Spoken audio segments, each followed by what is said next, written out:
ಹರೇ ಶ್ರೀನಿವಾಸ. ತಂದೆ ಪುರಂದರದಾಸರು ಸಾಂಗಂತೆ ಪಾರ್ವತಿ ವಿವಾಹ ಕೃತಿ 21 to 30 ಬರೆದರ ಸಾಂಗತೆ. ಅಂಗನೆ ವಿಭೂತಿ ರುದ್ರಾಕ್ಷಿ ಆನಂದದಿಂದಲಿ ಧರಿಸಿದಳು. ಅಷ್ಟದಿಕ್ಕಿಗೆ ಕೈಯ ಮುಗಿದು ಪ್ರಾರ್ಥಿಸಿಕೊಂಡು ನಿಷ್ಠೆಯಿಂತಪವ ನಿಶ್ಚಯಿಸಿ ಮುಕ್ಕಣ್ಣಹರನ ಮೂರುತಿಯ ಧ್ಯಾನಿಸುತ್ತಲಿ ಮಿತ್ರತಾ ತಪಸ್ಸು ಮಾಡಿದಳು. ಬಂದನು ಒಬ್ಬ ರಾಕ್ಷಸ ಮಾಯ ರೂಪಿನಲ್ಲಿ ಅಂಗನೆಯನು ಮಾತಾಡಿಸಿದನು.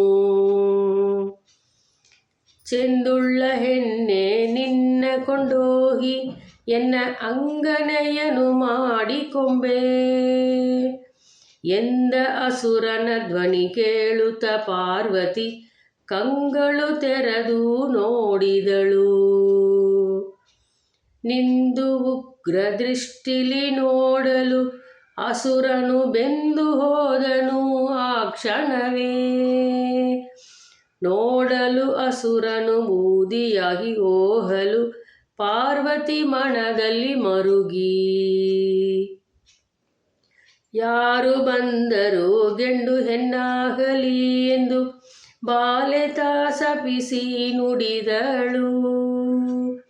ಹರನೊಬ್ಬನಲ್ಲದೆ ಸುರನರಾದಿಗಳು ಮೃಗಕುಲ ಪಕ್ಷಿ ಜಾತಿಗಳು. ವನಕ್ಕೆ ಬಂದರೆ ಗೆಂಡು ಹೆಣ್ಣಾಗಲಿ ಎಂದು ವನಿತೆ ತಾ ಶಪಿಸಿ ನುಡಿದಳು.